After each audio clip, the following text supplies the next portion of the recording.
Hey guys, this is Preeti. Welcome back to my channel. दोस्तों, आज हम बात करने वाले हैं एक 2022 हॉलीवुड मिस्ट्री थ्रिलर के बारे में जिसका नाम है रिमेंबर मी। कहानी की शुरुआत होती है एक यंग लेडी के साथ जो बहुत ही ज़्यादा कंफ्यूज्ड फील कर रही थी। नींद से जागने के बाद उसे समझ नहीं आ रहा था वो कहाँ है, यह घर किसका है। इवन उसे तो अपना नाम तक याद नहीं आ रहा था। ऊपर से वो अपने लेग्स को भी फील नहीं कर पा रही थी। बिस्तर से उठने जाती है तो गिर जाती है। उसे एहसास होता है उसके लेग्स पैरालाइज्ड है।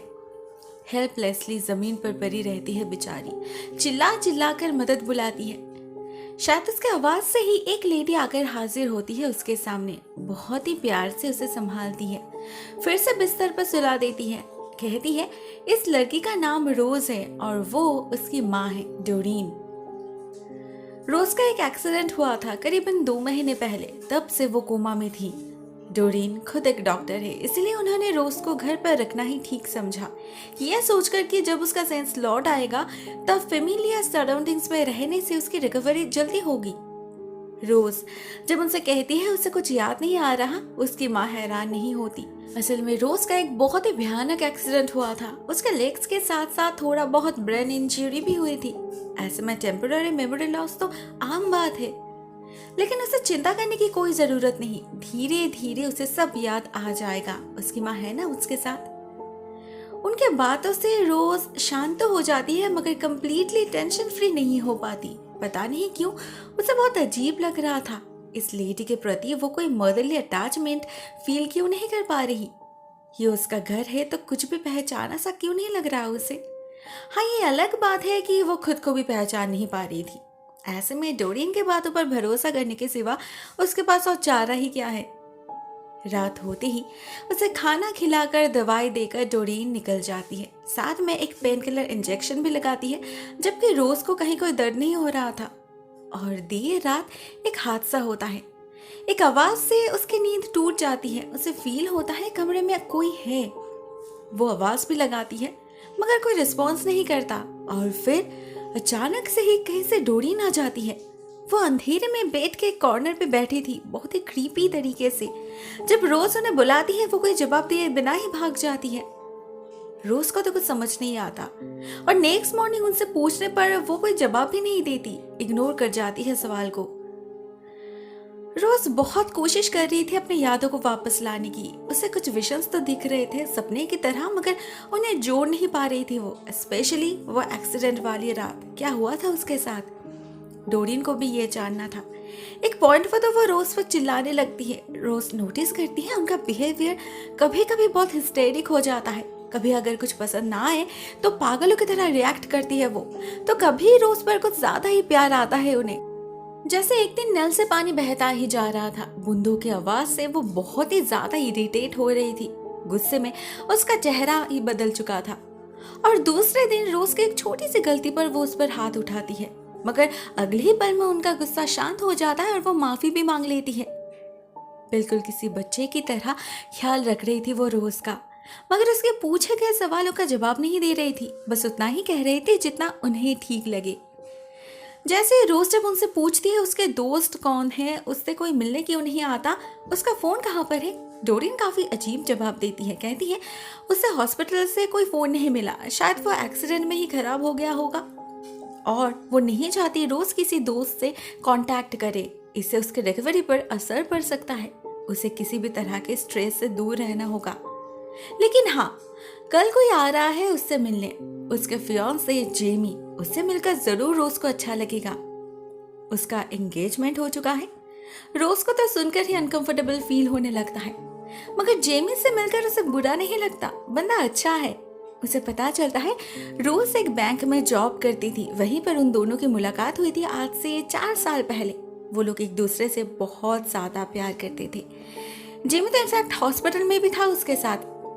रोज काफी अपसेट हो जाती है। उसे जेमी याद नहीं, मतलब उसके दिमाग से 4 साल के सारे मेमोरीज डिलीट हो चुके हैं और पता नहीं क्या क्या भूल गई है वो जेमी से अपने परिवार के बारे में जानने की कोशिश करती है, मगर जेमी कहता है एक्सीडेंट से पहले वो कभी डोरीन से नहीं मिला, रोज ने कभी मिलवाया ही नहीं। लेकिन क्यों? इसका जवाब डोरियन खुद ही देती है। कहती है रोज हमेशा से एक फ्री स्पिरिटेड लड़की हुआ करती थी, किसी की बात मानना उसे पसंद नहीं था। हर बात पे डोरियन से उसका झगड़ा होता रहता था।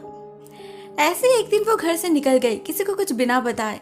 10 साल तक उनका कोई कांटेक्ट नहीं रहा। फाइनली एक्सीडेंट के कारण वो लोग फिर से मिल पाए, नहीं तो शायद आज भी वो लोग एक दूसरे से खफा ही रहते।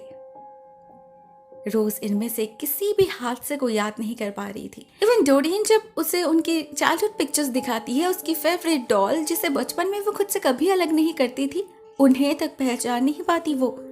बस कुछ विजन्स बार बार दिखाई देने लगे थे उसे, सालों पुरानी किसी धुंधली सी तस्वीर की तरह। कुछ चेहरे, कुछ बातें, घर, लेकिन वो कौन है वो रोज को याद नहीं आता।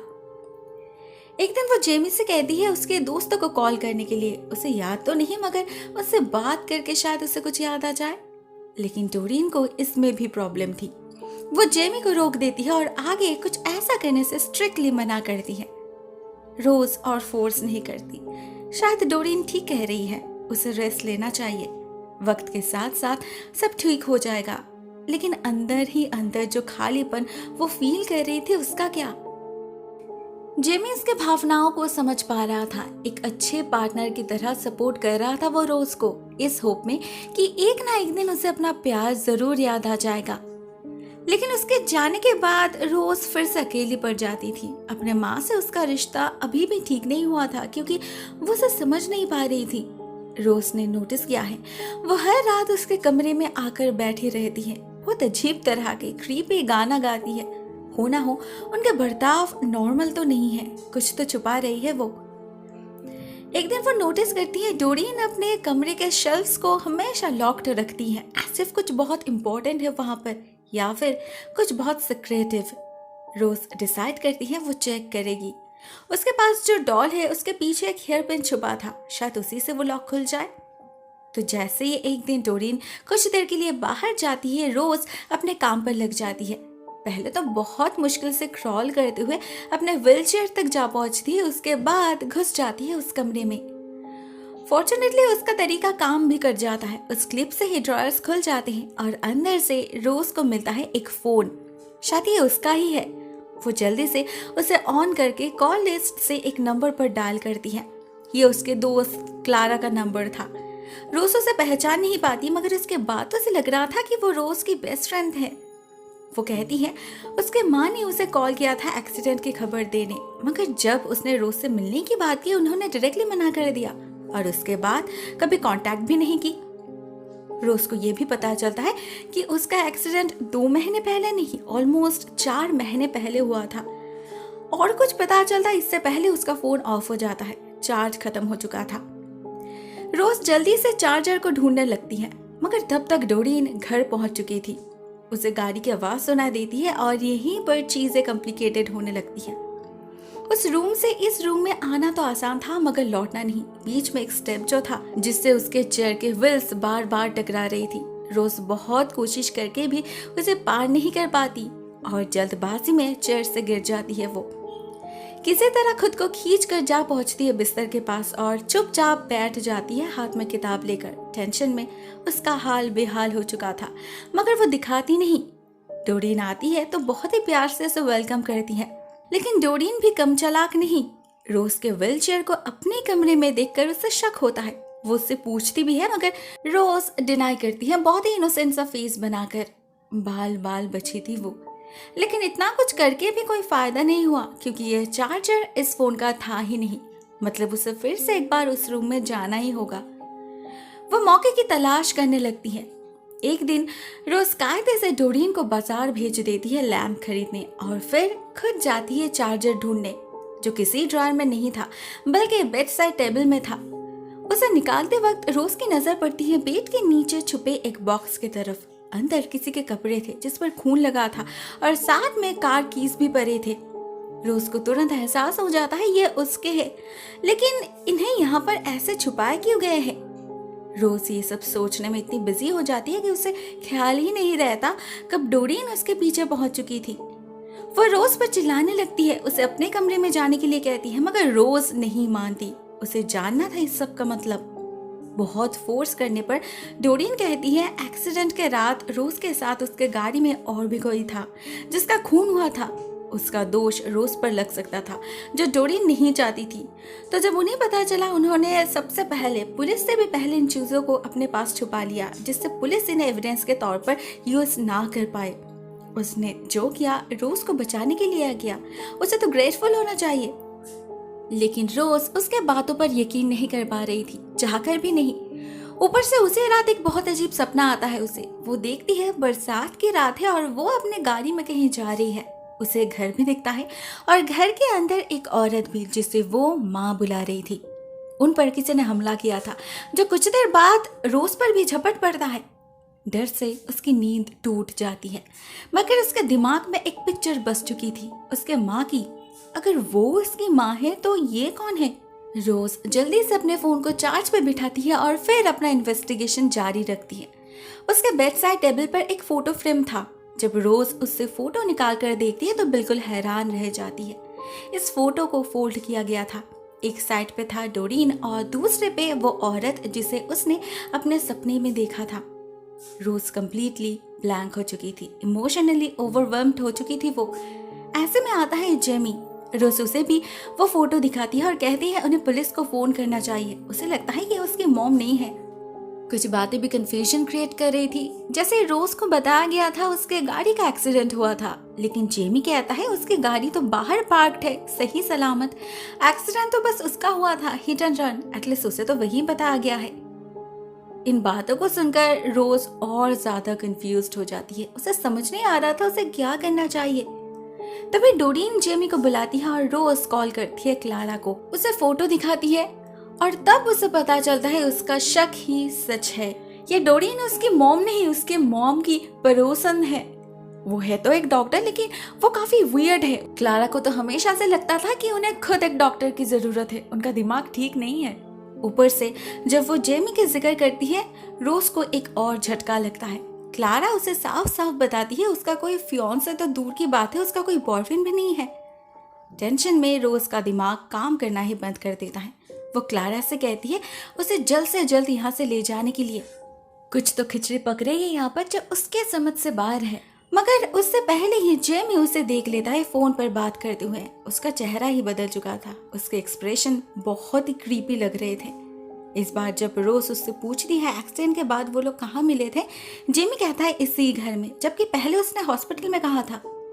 ऊपर से वो पुलिस को कॉल करने से भी मना कर देता है क्योंकि रोज कुछ ज्यादा ही क्यूरियस हो रही है। कमरे में एंट्री होती है डोरिन की उसके असली रूप में और रिवील होता है इस फिल्म का क्लाइमैक्स। पता चलता है डोरिन को हमेशा से ही एक बेटी चाहिए थी लेकिन हुआ बेटा जेमी, लेकिन उन्होंने हार नहीं माना। जब उन्हें पता चला रोज के अपने माँ के साथ नहीं जमती, उन्होंने प्लान किया कि उन्हें उसकी माँ की जगह ले ली जाए। उसकी माँ ऑलरेडी वनरेबल थी, इमोशनली बहुत ही वीक थी वो। तो being a psychiatrist Mrs baker को अपने जाल में फंसाना मुश्किल नहीं था। वो बहुत ही जल्द हिप्नोटाइज्ड हो गए और डोरिन ने उन्हें स्टैब करके मार डाला। उन्होंने खुद को बचाने की कोशिश भी नहीं की और किसी को पता भी नहीं चला। लेकिन हाँ, उसने अपने बेटी को कॉल करके मदद मांगने की कोशिश जरूर की थी। कुछ बोल नहीं पाई मगर रोज समझ गई थी कुछ गड़बड़ है।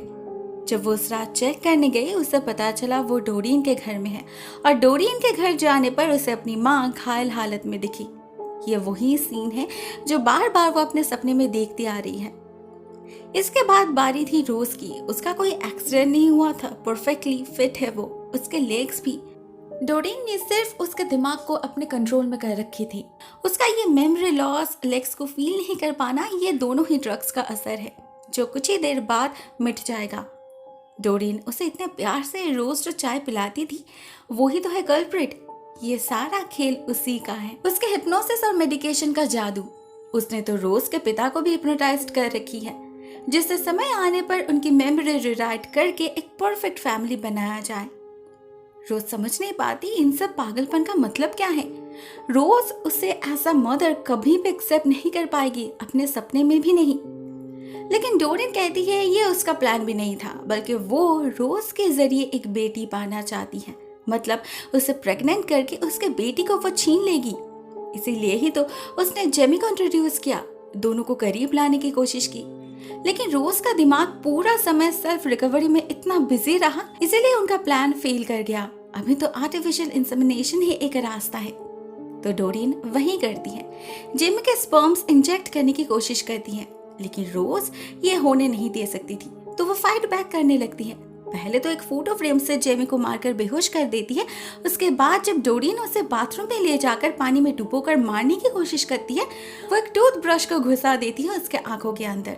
दर्द में वो बेहोश हो जाती है। लेकिन तब तक उधर जेमी का होश लौट चुका था। अपनी माँ की हालत देखकर वो रोज पर झपट पड़ता है, उसका गला दबाकर चोक करके मारने की कोशिश करता है उसे। रोज उसे रोक नहीं पा रही थी, उतनी शक्ति नहीं थी उसके अंदर। ऐसे में उसके पिता उसकी मदद करते हैं। वो इतनी देर से सब कुछ देख रहे थे, मगर हिप्नोटाइज्ड रहने के कारण कुछ कर नहीं पाए। लेकिन अभी आंखों के सामने अपने बेटी को मरते देख उसने आप पर काबू कर लिया और एक ट्रे से जेमी के माथे पर वार करके उसे बेहोश कर दिया। यही मौका था। रोज भागने की कोशिश करती है, क्लारा बस आती ही होगी। वो जैसे तैसे अपने व्हील चेयर पे जाके बैठ जाती है और उसका इंतजार करने लगती है, मगर उसे पता नहीं था डोरियन का होश वापस आ चुका है। वो अचानक ही रोज को पीछे से स्टैप कर देती है और फिर सीढ़ियों से धक्का दे देती है। कहती है पीठ के बल गिरने से सबसे ज्यादा भयानक मौत होती है, मगर रोज भी कम चालाक नहीं। वो गिरती तो है मगर डोरियन को साथ लेकर। एज द रिजल्ट चोट दोनों को ही लगती है। डोरियन बेहोश हो चुकी थी, लेकिन रोज नहीं। शायद उसे पता था इस समय अगर उसने हार मान लिया तो उसका सेंस फिर कभी नहीं लौटेगा। उसके पैर हिल नहीं रहे थे, ड्रग का असर अभी भी चल रहा था। मूव करने में काफी प्रॉब्लम हो रही थी उसे।